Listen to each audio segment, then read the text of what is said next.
You're standing at your window, staring out at the world, but it feels like you're locked behind invisible bars.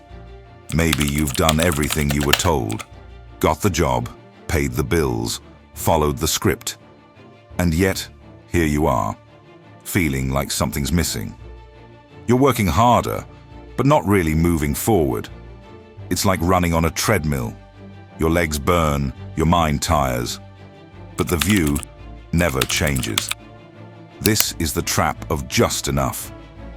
Society has convinced us that living paycheck to paycheck, juggling bills, and drowning in debt is all perfectly normal. That stress is just part of being an adult. But what if that normal is actually a carefully constructed cage? A cycle that keeps you busy enough not to question it, tired enough not to fight it. The truth? Breaking out of this cycle means daring to be different.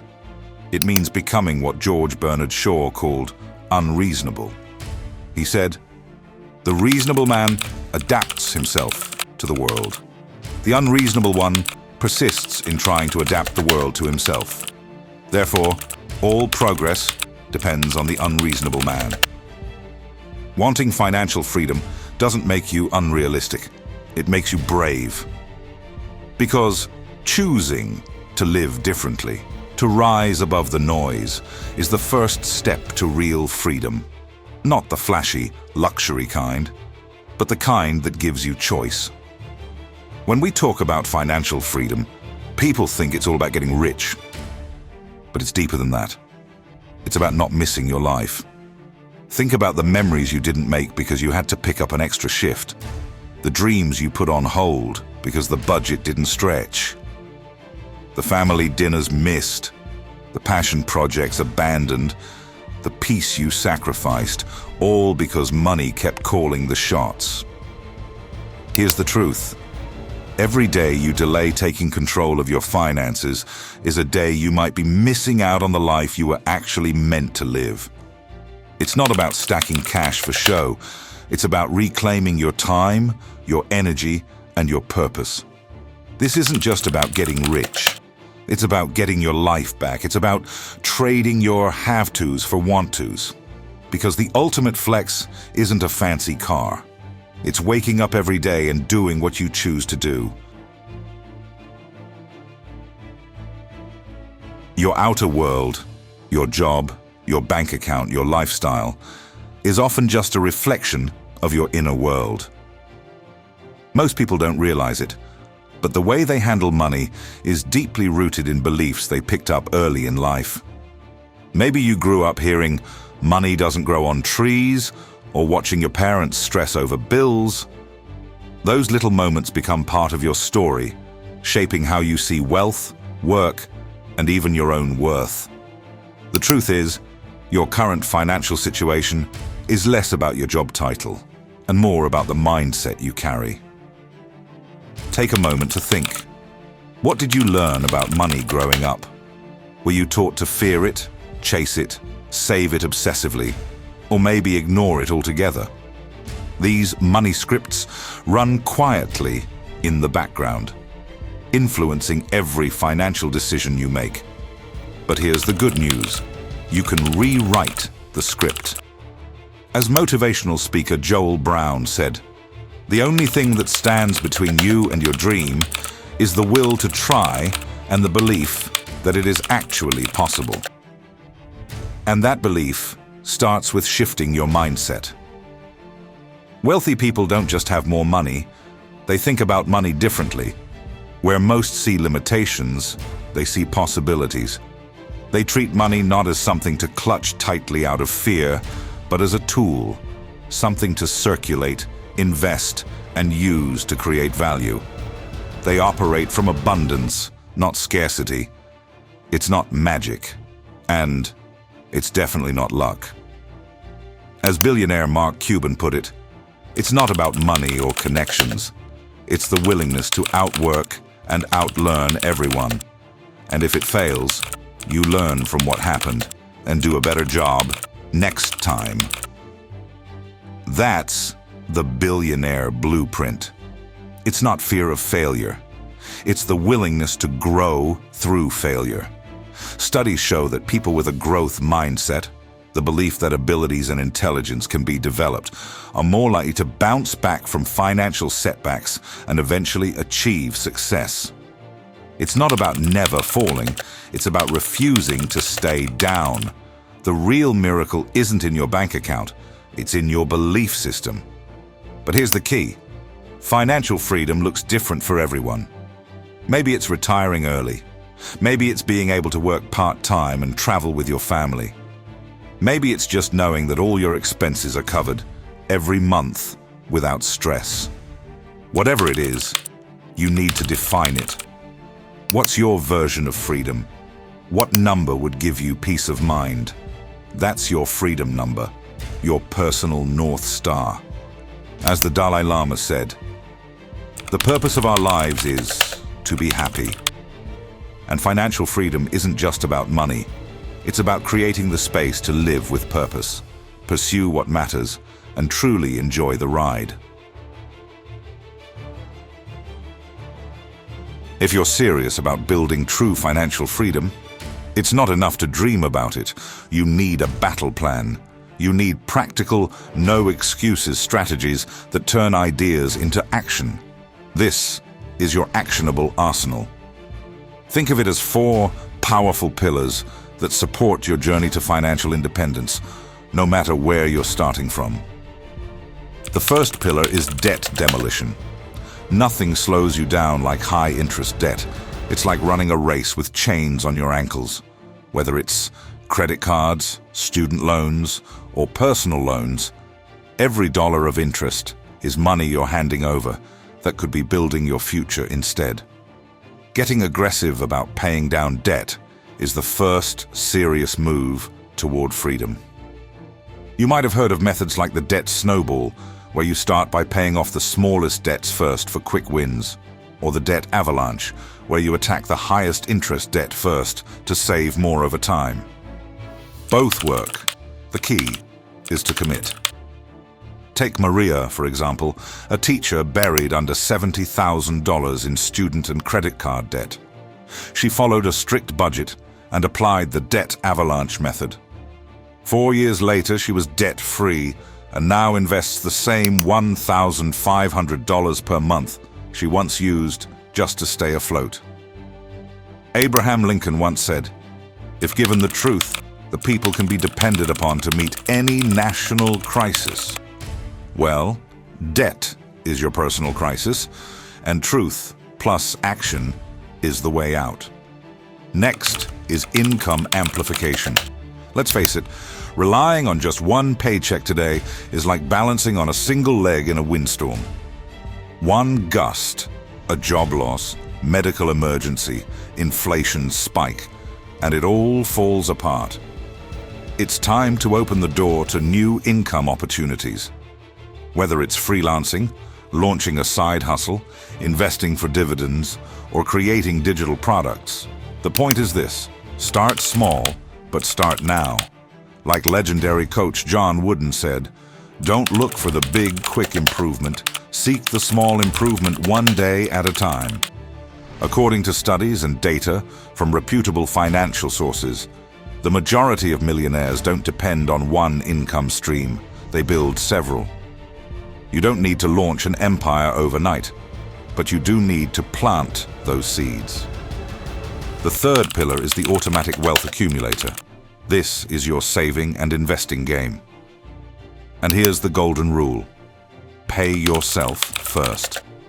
That means before you spend, before you splurge, you invest in your future. This is where compound interest becomes your best friend. It's not magic, it's math. Even small, regular investments grow significantly over time if you're consistent. And the best part?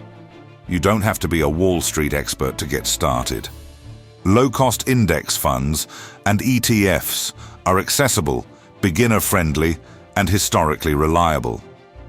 Warren Buffett once said, "Someone's sitting in the shade today because someone planted a tree a long time ago. If you want peace later, you plant now." Robert Kiyosaki drives it home perfectly. It's not how much money you make, but how much money you keep, how hard it works for you, and how many generations you keep it for.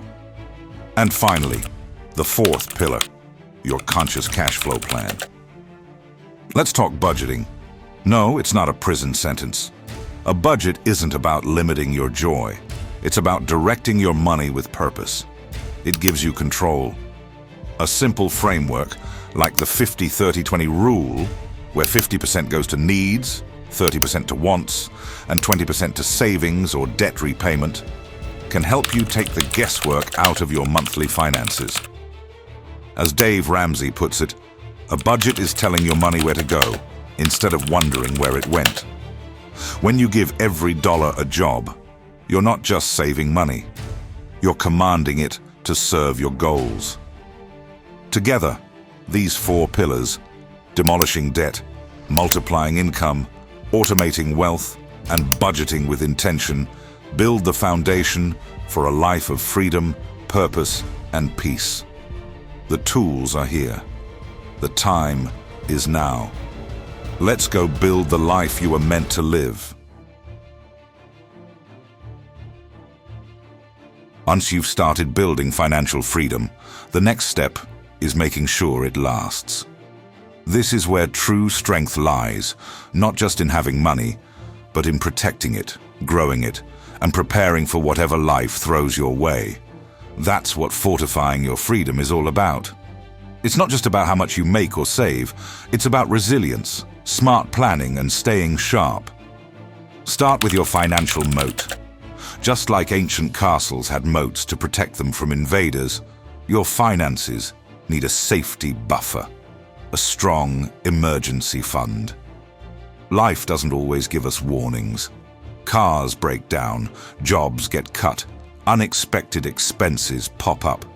That's why having 3 to 6 months of expenses saved can mean the difference between a setback and a crisis. Add to that a basic understanding of insurance: health, auto, home, maybe even life insurance. These tools aren't exciting, but they're shields that guard everything you've worked hard for. Like Abraham Lincoln wisely said, "Give me 6 hours to chop down a tree, and I will spend the first 4 sharpening the axe." Preparation is power. But resilience isn't just about defense. It's about growth. The financial world is always shifting, and what worked yesterday might not work tomorrow. That's why you need to commit to lifelong learning. You don't need a finance degree. Start simple. Read books that challenge your thinking. Subscribe to podcasts that break down complex ideas. Take a free course now and then. Just keep learning. Keep growing. As Gandhi said, live as if you were to die tomorrow. Learn as if you were to live forever. The more you know, the more confident and capable you become. Then there's your environment. The people around you can either pull you forward or hold you back. Surrounding yourself with like-minded individuals who value growth, discipline, and financial freedom can massively amplify your progress. Consider finding a mentor, joining a local money-minded group, or even just having an accountability buddy who keeps you focused. Take James, for instance. He used to struggle with impulsive spending, always chasing short-term highs. But after joining a local investment club, everything changed. The shared wisdom, peer encouragement, and consistent check-ins helped him turn things around. In just a few years, his portfolio grew steadily. And more importantly, his habits became rock solid. Financial freedom isn't a one-time achievement. It's a journey. And like any great journey, it demands protection, constant learning, and a strong tribe. You're not just building wealth, you're building a fortress that can stand the test of time. Keep sharpening your tools, keep growing, and most of all, keep walking toward the life you know you're capable of living. You've made it this far, not just through a video, but through a shift in perspective. You've heard the ideas, felt the spark, maybe even imagined a new life. But let's be real for a moment. Information without action is just entertainment. It might inspire you for a few minutes, but nothing changes unless you change something. This is the moment that separates dreamers from doers. The moment of truth. You can't afford to let it slip by. This isn't just about money anymore. It's about taking control of your life, your future, your freedom. Picture your financial life as a raging river. For most people, that river is wild. 1 month, it overflows with surprise income, quickly spent, and the next, it dries up into a desert of bills, stress, and regret. It's unpredictable, chaotic, and for many, completely out of control. But here's the thing.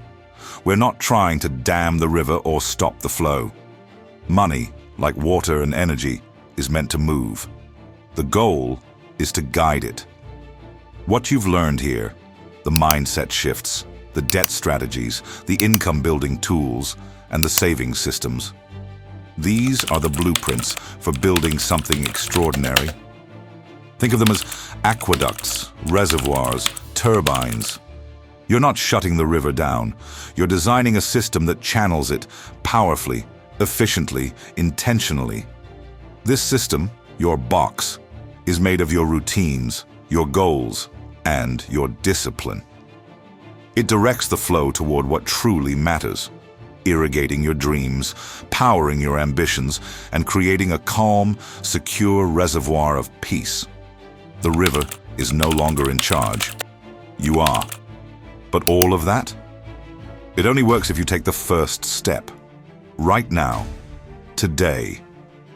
Within the next 24 hours, choose one simple, clear action. It could be as easy as calculating your net worth, setting up an automatic savings transfer, canceling one unnecessary subscription, or writing down your personal freedom number. Whatever it is, do it now. Because the key to unlocking your new life isn't hidden. It's already in your hands. You just need to turn it. Let me leave you with this. Financial freedom isn't a far-off fantasy. It's real, it's possible, and it starts with one conscious decision at a time. This video wasn't just information, it was an invitation. Accept it. Step into your power.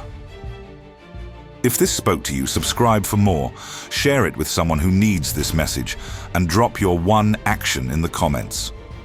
Let's make financial freedom a movement, not just a message.